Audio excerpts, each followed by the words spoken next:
People in Flint, Michigan are fighting for one of the most basic human needs, water. And oversight left by the water supply contaminated with lead, making the water undrinkable. Now people here in the Queen City banding together to help. 9 on your side's Roseanne Aragon joins us live from Hartwell with what's going on. Roseanne? Julie, look at these stacks and stacks of bottles of water, all of which were collected this week, all of which will go to Flint, Michigan, a community that's starved for fresh water.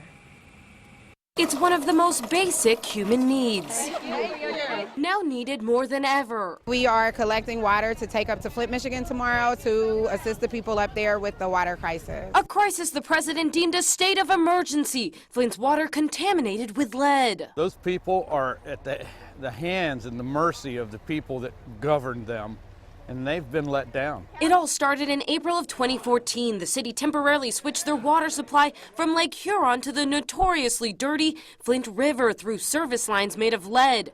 People started getting sick. Local Joe Davis grew up there. My family's still there, and all my siblings are still involved with drinking it. It's very disappointing, and I just hope that justice is brought fairly. The National Guard giving families only a case a day. We'll see in a few years the impacts on cognition and behavior, a drop in their IQ, their behavioral problems. It's heartbreaking, really. Clean water is a right, not a privilege, and sending up water was something that we felt like we could do. And they did. Kroger donated to them this truck, others their generosity.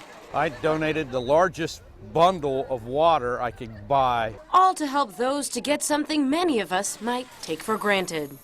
It's amazing. We can rally around something wonderful. So it's really nice to see people just come out on a freezing cold day and give their time and their money to this effort.